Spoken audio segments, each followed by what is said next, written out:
ನಮಸ್ಕಾರ ಸ್ನೇಹಿತರೆ, ವೃಶ್ಚಿಕ ರಾಶಿಯವರಿಗೆ ಮಾತ್ರ 2025-26ರಲ್ಲಿ ಕಾದಿದೆ 2 ಗಂಡಾಂತರಗಳು. ವಿಚಿತ್ರ ಘಟನೆ ನಡೆಯುತ್ತೆ.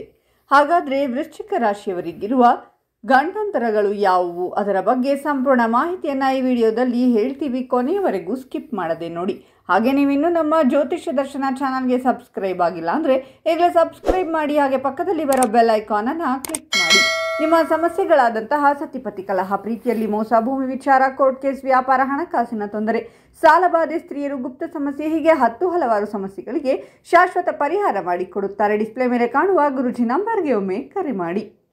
ವೃಶ್ಚಿಕ ರಾಶಿಗೆ ಸೇರಿದ ಜನರಿಗೆ ಈ ಹೊಸ ವರ್ಷ ಬಹಳ ರೀತಿಯಲ್ಲಿ ಮಹತ್ವಪೂರ್ಣವಾದ ವರ್ಷವಾಗಿರಲಿದೆ. ಈ ವರ್ಷ ನೀವು ಸಾಕಷ್ಟು ಅಡೆತಡೆಗಳನ್ನು ಎದುರಿಸಬಹುದು. ಬುಧನು ಅಕ್ಟೋಬರ್ನಲ್ಲಿ ನಿಮ್ಮ ರಾಶಿಯಲ್ಲಿ ಚಲಿಸುವುದರಿಂದಾಗಿ ನಿಮ್ಮ ಕುಟುಂಬ ಜೀವನ ಸಂತೋಷಮಯವಾಗಿರುವುದು. ಆರೋಗ್ಯಕ್ಕೆ ಸಂಬಂಧಿಸಿದಂತೆ ಈ ವರ್ಷ ಮಿಶ್ರ ಫಲ ದೊರಕಲಿದೆ. ಹಣಕ್ಕೆ ಸಂಬಂಧಿಸಿದಂತೆ ಈ ವರ್ಷ ನಿಮಗೆ ಮಿಶ್ರ ಫಲ ದೊರಕುವುದು. ಕುಟುಂಬಕ್ಕೆ ಸಂಬಂಧಿಸಿದಂತೆ ಈ ವರ್ಷ ನಿಮಗೆ ಸಾಕಷ್ಟು ಉತ್ತಮವಾಗಿರುವುದಿಲ್ಲ. ನೀವು ನಿಮ್ಮ ಹಿರಿಯರಿಂದ ಸಂಪೂರ್ಣ ಬೆಂಬಲವನ್ನು ಪಡೆಯುವಿರಿ ಮತ್ತು ಮನೆಯ ಎಲ್ಲ ಸದಸ್ಯರು ಒಗ್ಗಟ್ಟಾಗಿರುವರು. 2025ರ ನವೆಂಬರ್ನಲ್ಲಿ ಶುಕ್ರ ಗ್ರಹದ ಸಂಚಾರದಿಂದಾಗಿ ನೀವು ಆರ್ಥಿಕವಾಗಿ ಸಾಕಷ್ಟು ಲಾಭವನ್ನು ನಿಮ್ಮ ಸ್ನೇಹಿತರು ಮತ್ತು ಒಡಹುಟ್ಟಿದವರ ಸಹಾಯದಿಂದ ಪಡೆಯುವಿರಿ. ನೀವು ವಿದ್ಯಾರ್ಥಿಗಳಾಗಿದ್ದರೆ ಶಿಕ್ಷಣಕ್ಕೆ ಸಂಬಂಧಿಸಿದಂತೆ ಈ ಅವಧಿಯಲ್ಲಿ ಉತ್ತಮ ಫಲಗಳನ್ನು ಪಡೆಯುವಿರಿ. 2025ರ ಹೊಸ ವರ್ಷದಲ್ಲಿ ವೃಶ್ಚಿಕ ರಾಶಿಗೆ ಸೇರಿದ ಜನರು ಆರ್ಥಿಕ ವಿಷಯಗಳಲ್ಲಿ ಸಂಬಂಧಿಸಿದಂತೆ ಮಿಶ್ರ ಫಲವನ್ನು ಪಡೆಯುವರು. ವಿಶೇಷವಾಗಿ ವರ್ಷದ ಆರಂಭದಲ್ಲಿ ನಿಮ್ಮ ಖರ್ಚುಗಳು ಹೆಚ್ಚಾಗುವುದು, ಏಕೆಂದರೆ ನಿಮ್ಮ 6ನೇ ಮನೆಯ ಅಧಿಪತಿ ನಿಮ್ಮ ಹಣದ ಮನೆಯಲ್ಲಿ ಚಲಿಸುವನು. ಹಾಗಾಗಿ ನೀವು ಈ ಅವಧಿಯಲ್ಲಿ ಆರ್ಥಿಕ ಸಂಕಷ್ಟವನ್ನು ಎದುರಿಸಬೇಕಾಗುತ್ತದೆ. ಜೊತೆಗೆ ಅನಗತ್ಯ ಖರ್ಚುಗಳು ಜನವರಿಯಿಂದ ಏಪ್ರಿಲ್ವರೆಗೆ ನಿಮಗೆ ಎದುರಾಗಬಹುದು. ಇದರ ನಂತರ ಅಂದರೆ ಮೇ ತಿಂಗಳ ನಂತರ ನೀವು ಹಣವನ್ನು ಸಾಕಷ್ಟು ಮಾರ್ಗದಿಂದ ಪಡೆಯುವುದರಲ್ಲಿ ಯಶಸ್ಸು ಗಳಿಸುವಿರಿ, ಏಕೆಂದರೆ ಹಲವು ಗ್ರಹಗಳು ನಿಮ್ಮ ಆದಾಯದ ಮೇಲೆ ಪ್ರಭಾವವನ್ನು ಬೀರಲಿದೆ. ಹಾಗಾಗಿ ನಿಮ್ಮ ಹಣವು ಎಲ್ಲಾದರೂ ಕಳೆದು ಹೋಗಿದ್ದರೆ ನೀವು ಅದನ್ನು ಈ ಸಮಯದಲ್ಲಿ ವಾಪಸ್ಸು ಪಡೆಯುವಿರಿ.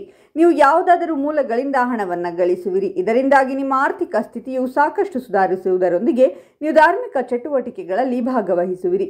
ವರ್ಷದ ಕೊನೆಯ ತಿಂಗಳಾದ ಡಿಸೆಂಬರ್ನಲ್ಲಿ 5ನೇ ಮನೆಯ ಅಧಿಪತಿಯು 7ನೇ ಮನೆ ಮೇಲೆ ಪ್ರಭಾವ ಬೀರುವುದರಿಂದ ನೀವು ನಿಮ್ಮ ಸಂಗಾತಿಯಿಂದ ಆರ್ಥಿಕ ಲಾಭವನ್ನು ಪಡೆಯುವ ಸಾಧ್ಯತೆ ಇದೆ.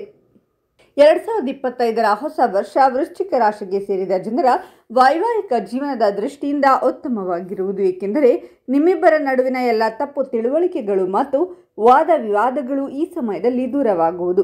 ಈ ಅವಧಿಯಲ್ಲಿ ನಿಮ್ಮ 9ನೇ ಮನೆಯ ಅಧಿಪತಿಯು ನಿಮ್ಮ ಪ್ರೀತಿಯ ಸ್ಥಾನದ ಮೇಲೆ ಪ್ರಭಾವವನ್ನು ಬೀರುವುದರಿಂದ ನಿಮ್ಮ ಮತ್ತು ನಿಮ್ಮ ಸಂಗಾತಿಯ ನಡುವಿನ ನಂಬಿಕೆ ಮತ್ತು ಪ್ರೀತಿ ಸಾಕಷ್ಟು ಹೆಚ್ಚಾಗುವುದು. ವಿಶೇಷವಾಗಿ 2025ರ ಆರಂಭದಲ್ಲಿ ನಿಮ್ಮ ವೈವಾಹಿಕ ಜೀವನ ಅದ್ಭುತವಾಗಿರುವುದು. ಇದರ ನಂತರ ಏಪ್ರಿಲ್ ತಿಂಗಳಿನಲ್ಲಿ ಕೆಲವು ಏರಿಳಿತಗಳನ್ನು ನೀವು ನೋಡುವಿರಿ. ಈ ಅವಧಿಯಲ್ಲಿ ನೀವು ಕೆಲವು ತಪ್ಪು ತಿಳುವಳಿಕೆಗಳನ್ನು ನಿಮ್ಮ ಸಂಗಾತಿಯೊಂದಿಗೆ ಹೊಂದಬಹುದು. ನಿಮ್ಮಿಬ್ಬರ ನಡುವೆ ಸಣ್ಣ ಪುಟ್ಟ ವಿಷಯಕ್ಕೆ ಮನಸ್ತಾಪ, ವಾದ ವಿವಾದ ಎದುರಾಗಬಹುದು. ಹಾಗಾಗಿ ಈ ಸಮಯದಲ್ಲಿ ನೀವು ಕೂತು ಮಾತನಾಡುವ ಮೂಲಕ ವಿಷಯಗಳನ್ನು ಬಗೆಹರಿಸುವುದು ಉತ್ತಮ. ನಂತರ ಸೆಪ್ಟೆಂಬರ್ನಿಂದ ನವೆಂಬರ್ವರೆಗಿನ ಅವಧಿಯಲ್ಲಿ ನೀವು ನ್ಯಾಯಾಲಯಕ್ಕೆ ಸಂಬಂಧಿಸಿದ ವಿಚಾರಗಳಿಗೆ ಪರಿಹಾರವನ್ನು ಪಡೆಯುವಿರಿ. 6ನೇ ಮನೆಯ ಅಧಿಪತಿಯು ಉತ್ತಮ ಸ್ಥಾನದಲ್ಲಿರುವುದರಿಂದ ನೀವು ಜೀವನದಲ್ಲಿ ಯಶಸ್ಸು ಗಳಿಸುವ ಸಂಭವ ಹೆಚ್ಚಾಗಿರುವುದು. ಇದರಿಂದಾಗಿ ನೀವು ಸಾಕಷ್ಟು ಸಕಾರಾತ್ಮಕ ಪ್ರಭಾವವನ್ನು ನಿಮ್ಮ ವೈವಾಹಿಕ ಜೀವನದಲ್ಲಿ ನೋಡುವಿರಿ ಮತ್ತು ನಿಮ್ಮ ಸಂಗಾತಿಯೊಂದಿಗೆ ನೀವು ಜೀವನವನ್ನು ಸಂತೋಷಮಯವಾಗಿ ಕಳೆಯುವಿರಿ.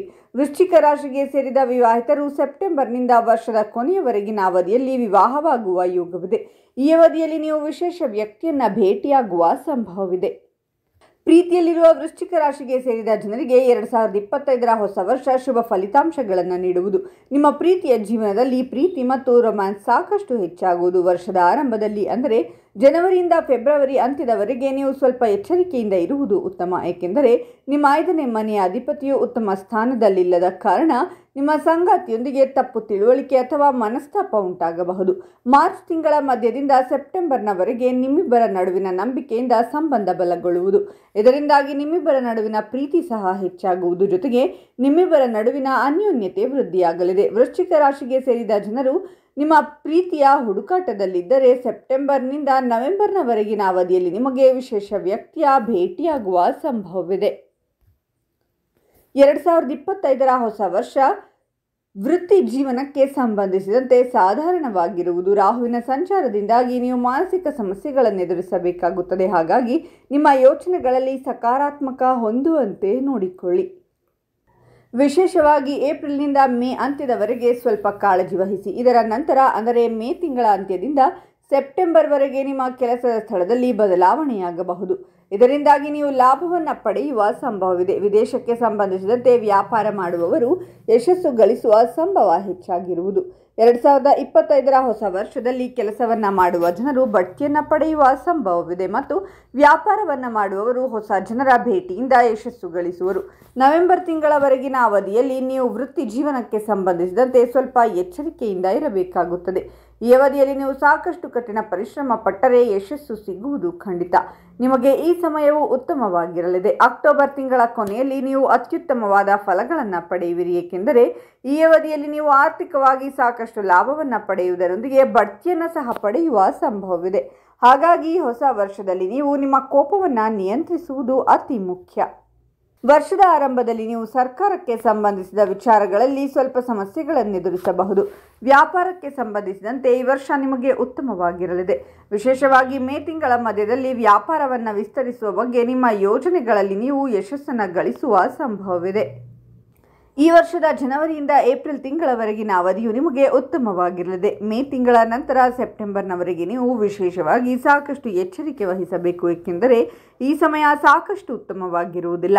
ಈ ಅವಧಿಯಲ್ಲಿ ನೀವು ಮೊದಲಿಗಿಂತಲೂ ಹೆಚ್ಚು ಕಠಿಣ ಪರಿಶ್ರಮವನ್ನು ಪಡಬೇಕಾಗುತ್ತದೆ. ಇಲ್ಲದಿದ್ದರೆ ಸಾಕಷ್ಟು ಸಮಸ್ಯೆಗಳನ್ನು ಎದುರಿಸಬೇಕಾಗುತ್ತದೆ. ಉನ್ನತ ಶಿಕ್ಷಣವನ್ನು ಪಡೆಯಬೇಕೆಂದಿರುವ ಈ ರಾಶಿಯ ಜನರು ಈ ಸಮಯದಲ್ಲಿ ಸಾಕಷ್ಟು ಒತ್ತಡಕ್ಕೆ ಒಳಗಾಗಬಹುದು. ಆದರೆ ನಿಮ್ಮ ಕಠಿಣ ಪರಿಶ್ರಮವನ್ನು ಮುಂದುವರಿಸುವಲ್ಲಿ ನೀವು ನಿಮ್ಮ ಶಿಕ್ಷಕರು ಮತ್ತು ಗುರುಗಳ ಸಹಾಯವನ್ನು ಪಡೆಯುವಿರಿ. ಆರೋಗ್ಯಕ್ಕೆ ಸಂಬಂಧಿಸಿದಂತೆ 2025ರ ಹೊಸ ವರ್ಷ ಈ ರಾಶಿಯ ಜನರಿಗೆ ಮಿಶ್ರವಾಗಿರಲಿದೆ, ಏಕೆಂದರೆ ಶನಿ ಮತ್ತು ಗುರುವಿನ ಸಂಚಾರ ನಿಮ್ಮ ಆರೋಗ್ಯಕ್ಕೆ ಉತ್ತಮವಾಗಿರುವುದು. ಹಾಗಾಗಿ ಏಪ್ರಿಲ್ ಮಧ್ಯದಲ್ಲಿ ನೀವು ಹಳೆಯ ಕಾಯಿಲೆಗಳಿಂದ ಮುಕ್ತಿಯನ್ನು ಪಡೆಯುವಿರಿ. ಶನಿಯ ಸಂಚಾರದಿಂದಾಗಿ ನಿಮ್ಮ ಆರೋಗ್ಯದಲ್ಲಿ ಸಕಾರಾತ್ಮಕ ಬದಲಾವಣೆಗಳನ್ನು ಹೊಂದುವಿರಿ. ಇದರಿಂದಾಗಿ ನೀವು ಬಹಳ ಸಮಯದಿಂದ ಯಾವ ಆರೋಗ್ಯ ಸಮಸ್ಯೆಯಿಂದ ಬಳಲುತ್ತಿದ್ದೀರೋ ಅದರಿಂದ ಮುಕ್ತಿ ದೊರಕುವುದು. ಈ ಅವಧಿಯಲ್ಲಿ ನಿಮ್ಮ ಆರೋಗ್ಯ ಸುಧಾರಿಸುವುದರೊಂದಿಗೆ ನಿಮಗೆ ಹೊಟ್ಟೆಗೆ ಸಂಬಂಧಿಸಿದ ಕಾಯಿಲೆಗಳಿಂದ ಮುಕ್ತಿ ದೊರಕಲಿದೆ. ಇನ್ನು ವೃಶ್ಚಿಕ ರಾಶಿಯವರಿಗಿರುವ ಗಂಡಾಂತರ ಯಾವುದು ಎಂದರೆ, ಸೆಪ್ಟೆಂಬರ್ನಿಂದ ವರ್ಷದ ಕೊನೆಯವರೆಗೆ ನೀವು ಸಾಕಷ್ಟು ಎಚ್ಚರಿಕೆಯಿಂದ ಇರಬೇಕು. ಈ ಸಮಯದಲ್ಲಿ ಅಪಘಾತವಾಗುವ ಸಾಧ್ಯತೆ ಇದೆ. ಹಾಗಾಗಿ ವಾಹನವನ್ನು ಚಲಾಯಿಸುವಾಗ ಸಾಕಷ್ಟು ಎಚ್ಚರಿಕೆಯಿಂದ ಇರುವುದು ಉತ್ತಮ. ಇನ್ನು ಮನೆಯಲ್ಲಿ ಗಂಡ ಹೆಂಡತಿ ನಡುವೆ ದೊಡ್ಡ ಜಗಳವಾಗಬಹುದು. ಚಿಕ್ಕ ವಿಷಯಕ್ಕೆ ಶುರುವಾಗಿ ದೊಡ್ಡ ಮಟ್ಟಕ್ಕೆ ಹೋಗಿ ಮುಟ್ಟುತ್ತೆ. ಹುಷಾರಾಗಿರಿ. ವೃಶ್ಚಿಕ ರಾಶಿಯವರು ಅನ್ಯ ಧರ್ಮದವರನ್ನ ಪ್ರೀತಿಸಬಹುದು. ನಿಮಗೆ ಮೂಗಿನಲ್ಲಿ ಸರ್ಜರಿ ಆಗುವಂತಹ ಸಾಧ್ಯತೆ ಇದೆ. ಹಾಗೆ ಅಪಮಾನವನ್ನು ಎದುರಿಸಬೇಕಾಗಿ ಬರುತ್ತದೆ. ಇನ್ನು ಈ ಮಾಹಿತಿಯನ್ನು ನಿಮ್ಮ ಎಲ್ಲ ವೃಶ್ಚಿಕ ರಾಶಿಯ ಸ್ನೇಹಿತರಿಗೂ ಮತ್ತು ಸಂಬಂಧಿಕರಿಗೂ ತಪ್ಪದೇ ಶೇರ್ ಮಾಡಿ. ಈ ಬಗ್ಗೆ ನಿಮ್ಮ ಅನಿಸಿಕೆಗಳನ್ನು ತಪ್ಪದೇ ಕಾಮೆಂಟ್ನಲ್ಲಿ ತಿಳಿಸಿ.